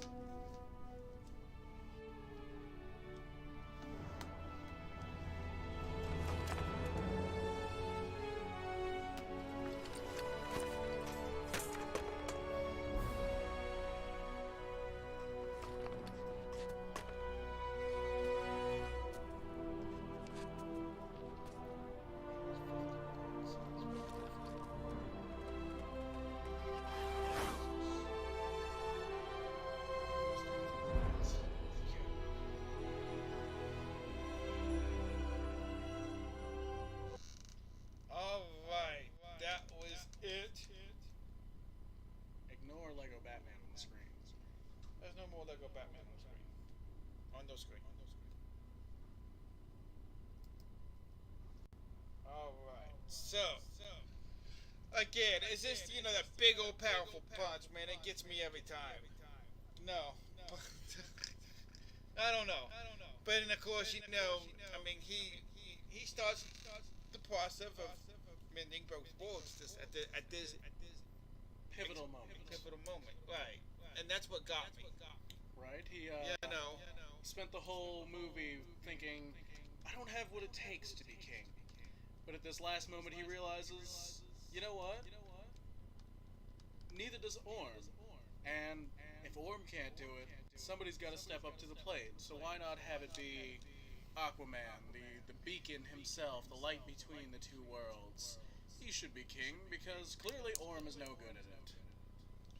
Right. He's gonna be the king that his mom wanted him to be. Right, but I mean, he certainly couldn't be any worse than Orm. No, not at all. Now, again, we're not going to give too much more away here because I feel like we gave up enough. But You gave up enough. I picked a good clip to not give away anything. This is my sarcastic smile. This is the smile I get when I know I've made somebody upset with me on live stream. I'm not upset. I don't get mad. I will get even. It's not about getting even, Kev. It's about getting ahead. Whatever. You just hold on to that theory. Very close to the power button here. If anything's getting ahead, it's shutting off the stream. Not that I would ever do that, because I'm a nice guy, or at least I'm going to tell people I am, so you'd never expect it when I make the bad guy choice. What was that? It's just something. Just stuff. PS4 Anyway. stuff. Not important right now, but what's really important is that our audience here goes out and sees Justice League, at Throne of Atlantis, and Justice League War, because they're the stories you deserve. It's the movie that was intended to be the Justice League movie, I think. You know, I mean, you know what I mean. Yeah, Justice League War would have made a very good live-action film if everything would have gone right. And hopefully with the Snyder Cut, we see everything gone right. Right. Really? That many rights? You're gonna make left eventually. Right. Nope. Not right. Purple. Green. Square. Circle. Triangle. This is not what we're here to do. I'm over here drawing on a pink notepad, his pink notepad, because I don't have pink notepads. And what is it that you're drawing exactly? What is that? I don't know. It was just in my head. His head's full of weird stuff, I'm telling you. Anyway, no, but just the Justice League Dawn of Atlantis, you guys. It is amazing. Again, with the storytelling and the direction that it went, the voice actors, you know, everything was on par with this. Oh yeah. And everything went above and beyond what they were capable of doing with 3 hours of a live-action movie. You can get it in, 127 minutes of Throne of Atlantis? It's definitely worth a watch. Because it's not just, again, retelling the same old story you've heard. It's reinventing it for a new generation. Same old costumes, but a new struggle. All right, Mr. Pike. We're almost finished up talking what came here to talk about another 5 minutes or so of King K drawing over here. But anyway. Yeah, because that's what I came here to do, to draw things.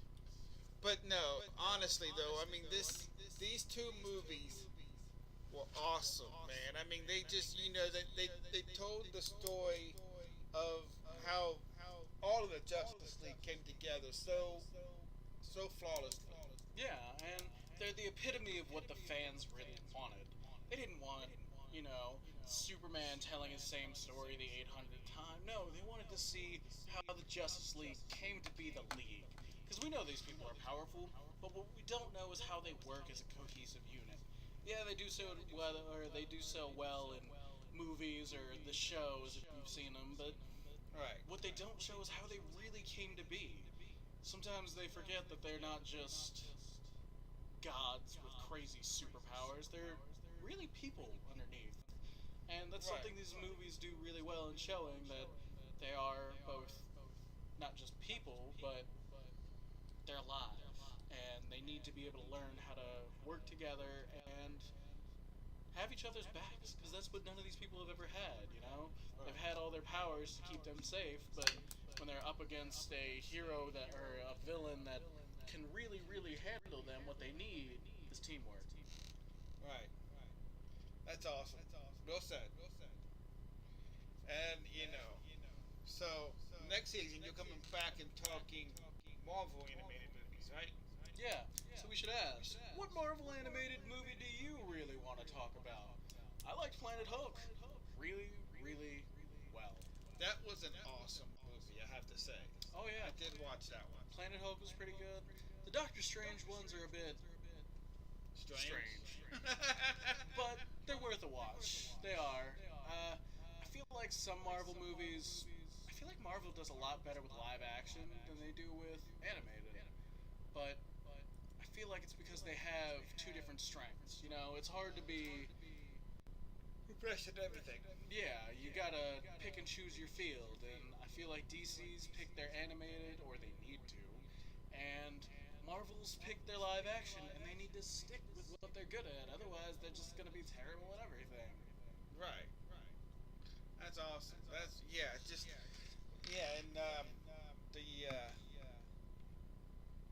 again, Planet Hulk was awesome, but I think the DC's got them in the animated stuff. I mean, it's just these two movies especially are like, and that's not the only ones. I mean, The Killing Joke, you said was awesome. Ooh, yeah. And Reading violent though. Don't watch that with women and children. Right. Watch that one by yourselves. Not by yourselves. Just with other grown up nerds. Nerds, because we're cool like that. A nerd isn't something to be ashamed of. The Flashpoint Paradox was an awesome movie. Oh yeah, Flashpoint Paradox was basically if Batman himself died in that alley instead of his parents, Martha and Bruce? Thomas, right. So instead of Batman surviving that, if he had died, his parents, they diverge. Thomas Wayne becomes a very, very surly Batman, and Martha becomes the Joker. Right. Which is definitely worth the watch, because if you're used to hearing the same old Batman and Joker story, it's a hell of a thing to see. Right, and all because the Flash screws up the timeline. But anyway. When's that been a new thing? That being said, Thomas Wayne, way scarier Batman than regular Batman. Oh yeah. Super scary, super gruff, red eyes. Let me show you guys something. You see the wide eyes here. And also, all of his features are very soft. They're round. Yes, he's thick with muscle, but he's not terrifying to look at. Thomas Wayne's Batman. Right. Terrifying. We're not going to give anything away with that one. You guys go and see that one yourselves. Do it. But it's awesome. Right. So for the next 15 minutes, we're going to sit here and talk about our next episode coming up. And also, again, for those that are now watching that may not have been watching at the beginning. So, at the start of the new year, I'm going to be rolling out some pretty cool sub incentives. Now, on Twitch, you have Tier 1 for $4.99, Tier 2 for $9.99, and Tier 3 for $24.99. We all know that. But, and different people give different incentives out. So, here's what I'm going to do. For Tier 1, you get your own YouTube video, personal YouTube video, I should say, me thanking you. And you also get one emote. Now, you saw the emote being used earlier by Doritos Cranberry Juice Karma. He used the Awesome Sauce emote. That's the first emote.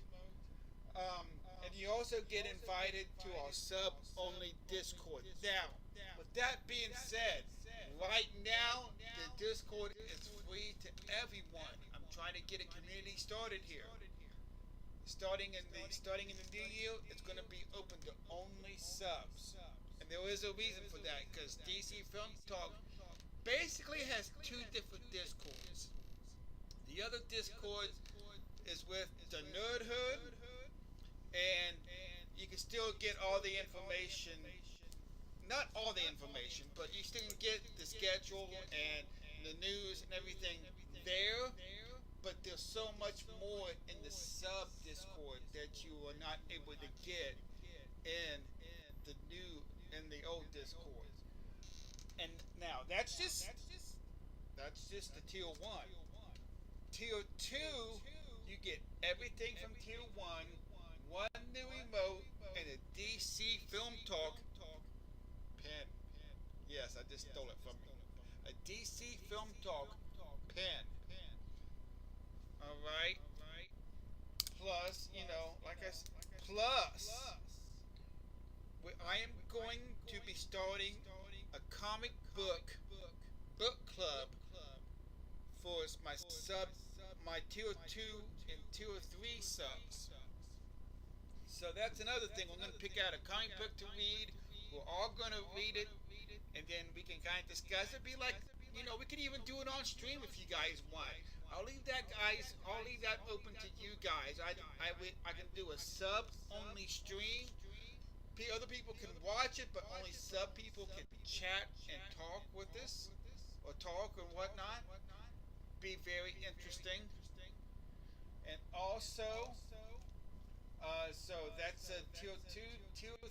You get everything for tier 2 plus one more emote. That's 3 emotes. And you also get a DC Film Talk t-shirt. Do it for the shirt. Merch. Right. So, and again, I will be putting out a video sometime after Christmas and before New Year's.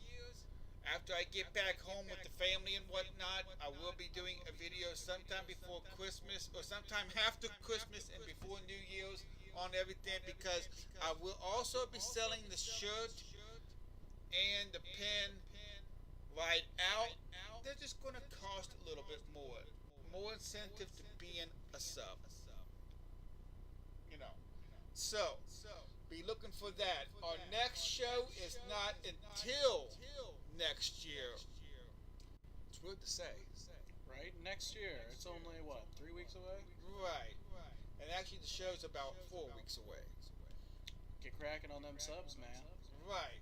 So, our next show is going to be an exciting show. It's going to be Christopher Reeve Superman special. The Christopher Reeve Superman, the guy who can take a bullet to the eye and a minigun to the face and say, you know what? That was Brendan Round. Oh man, God. I'm gonna stop talking now. Yeah. The 1979 through 1984, 86, something, 85 Superman in the movies. Way before I was born? But not me. Well, I was still alive. I was about a year or two old when the first Superman movie came out. It came out while you were alive just because they knew you were around. I know, right? Because they knew it was going to be a huge Superman nod, right? I mean, that was just the whole thing. They knew the ultimate Superman fan was born. Right. So, but no. So we are going to be talking that with Matthias Gaming. He has been a huge supporter and given me as many follows as I have now. Him and his channel have done a lot for me, and we're going to be doing a show together. He is also a big Superman fan. After that, in January, we will be having an Into the Spider-Verse show. Spider-Man. With Loud Ninja. He's also been a pretty good supporter of my channel. And then Reaper CT will be back. As you might remember, he was with us already once this season, talking the Spider-Man, the Sam Raimi Spider-Man trilogy. He'll be back talking Venom with us. Haven't seen that one yet. Me neither. Maybe we will after we get off here. But anyway, because it's on demand. On demand. Demand it. It'll make it gone. That's right. And then after that, we're going to have Ohio State Representative Scott Lips. No, that is not the school Ohio State. We are talking about the actual state of Ohio representative of my area, Scott Lips, on the show, talking about everyday superheroes. Now, that takes you right through February. So, it's going to be pretty awesome in these next few shows. I cannot wait to get going. Again, no more DC film talk this month because we are taking that week off for Christmas, spending time with the family, and all that good stuff. Spend time with your families. Go see your kids. Or your mommies or your daddies. Yeah, them too. And just so from all of us here at DC Film Talk, both of us present, including the guest, those here at DC Film Talk would like to wish everybody here a Merry Christmas and Happy New Year, because we won't see it after the New Year. So, because our next show is 11 or 10 days after the New Year starts. Merry Christmas, Happy Hanukkah, Happy Kwanzaa, Mele Kalikimaka, all those fun things. Celebrate with your families. What was that last one? Mele Kalikimaka. That's how we say Merry Christmas in Hawaii. Oh, okay. Did not know that. See? Yep. I learned things today. A lot of things today. Yay me. Alright, so you guys, again, we still got about 7 minutes to spare, so what are we going to do for 7 minutes?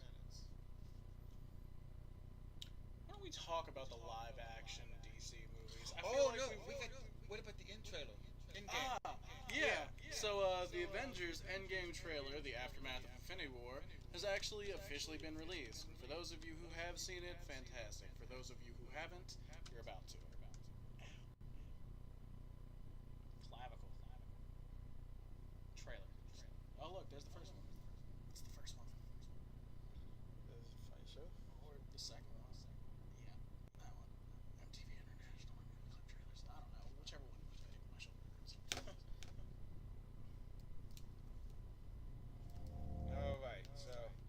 Alright, so with us being done with the said topic of today, we are going to watch the Avenger 4 Endgame trailer.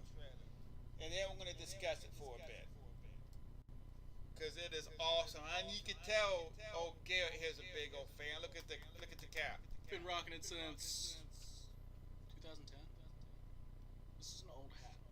I'm an old cat.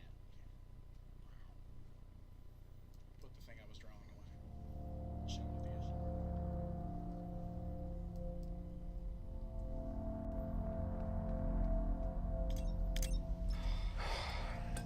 Stay on. Hey, Miss Potts. If you find this recording, don't feel better about this. Part of the journey is the end. Just for the record, being adrift in space with zero promise of rescue is more fun than it sounds. Food and water ran out 4 days ago. Oxygen will run out tomorrow morning. That'll be it. When I drift off, I will dream about you. It's always you.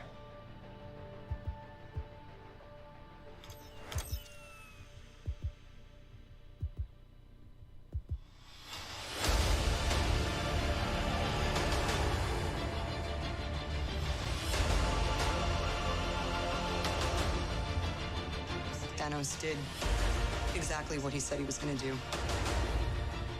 He wiped out 50% of all living creatures. We lost. All of us. We lost friends. We lost family. We lost a part of ourselves. This is the fight of our lives. This is gonna work, Steve. I know it is. Because I don't know what I'm gonna do if it doesn't.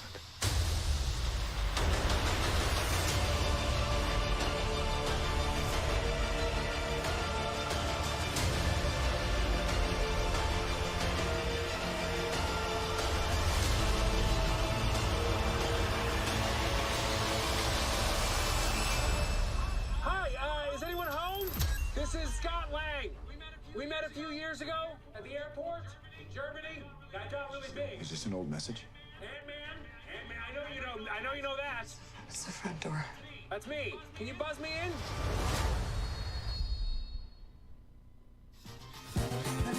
Alright. Freaking awesome sauce. Oh yeah. Oh my gosh. Oh yeah, so much. So much was told in that just 2-minute and 30-something second.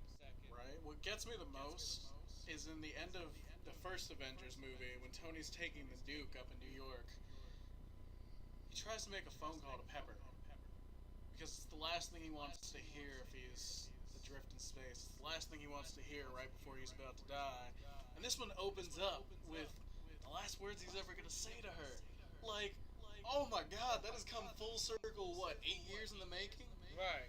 That is just so long planning. I mean, it's come full circle. Iron Man's last thing he wanted to hear were her words, and the last thing he gets to record are his words to her. So, hell of a voicemail. The ultimate voicemail being left by... I was going to say the ultimate voicemails are triggers. Psych. But it's just, oh my gosh. I mean, to be honest with you, I didn't watch this first off because when it was first announced that the trailer was out, I was told that it was just a teaser trailer. No, was not. And I didn't even go nowhere near it because I didn't want to know a freaking teaser. But a few of my followers and some of my subscribers came up and said, hey, you know that's a full-length trailer, right? I'm like, oops, sorry, I did not know. So they rapped me pretty hard about that. I mean, and it was well warranted. I'm not saying that it wasn't, but after I finally watched it, it was like, OMG. Oh my gosh. Oh my goodness. So, Why are there so many bottle caps on the ground, Kevin? This dude has like 4 of these water bottle caps just on the ground. I drink a lot of water, okay? That's fair. That being said, this Avengers trailer, it's the end all. It is the end all of it. So this is going to set up Endgame. Right, but this is going to set up the next phase, phase 4 or something. That's what they're calling it. Is that what this is going to set up? I guess, but at the same time, what you have to understand is all of Marvel's previous contracts with the main cast are up now. Right. Like Iron Man's went till this movie. Right. 2019. Captain America, same thing. I mean, all of the original cast members, even Mark Ruffalo, their contracts expire this year, and I don't know if they were joking about it, but I saw that Mark Ruffalo was quote-unquote fired. So, yeah, I think they were joking about it, but who knows? Yeah. So, with Stan Lee gone now, what does this mean for? I mean, this whole title means everything, really, to me. That's fair. Yeah, I can see that. Honestly, I hope Deadpool does all of Stan Lee's cameos from now on. Oh gosh, I hope not. With like a gray wig and aviators and all that. Like, I really want him to do that, or like them to make some good mention of it, because you know Stan Lee already filmed his cameo for this movie, just in case he did pass. Really? Yeah, so it'll be his last cameo in the movies. And I want like them to pay some homage to it. You know, they're all telling people, hey, I've got to go to a funeral for my DJ or my postman or the bus driver, and then all show up at the same funeral and be like, what? You know, like they all go to a funeral for Stan Lee and they're all just like, what? It's the same guy? Because, I mean, he was even back in Guardians of the Galaxy talking to the Watchers. Right. I do remember that. There was supposed to be, like, some big storyline behind it. I don't know if that's a thing. Well, he was like telling them, like, you know, that he did this and it did this and did that. It was all the cameos that he had been in. You know, all the cameo roles that he had done in the past. Oh, yeah. Up until that point. Which is kind of cool. You know, and he's still... Are you making faces at my screen? I have been this whole time. I noticed that, but I just now called you out on it. Yeah, you get to the end of your stream, you make fun of me now. Well, of course. I didn't want you to leave in the middle of the stream. Or turning it off in the middle of the stream. Right. I don't care if you turn it off now, because it's done. No. Almost done anyway. Alright, so what we're going to do is we're going to go ahead and roll the beautiful beam footage. No. We are going to roll the end credits. But first, here's what I was drawing the whole time. I don't know what it is either. It was just something rattling around the inside of my head. There you go. Alright, so I appreciate everybody coming in. Mr. Pike, Cranberry, for the 10-month sub. How awesome was that?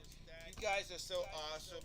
And Dog Guys for being a new follower. I do appreciate it. Thank you for looking. I do appreciate everybody. So, thank you from the bottom of my heart, and we'll see you next year, I guess. Next Christmas? Oops, next year. Have a great day.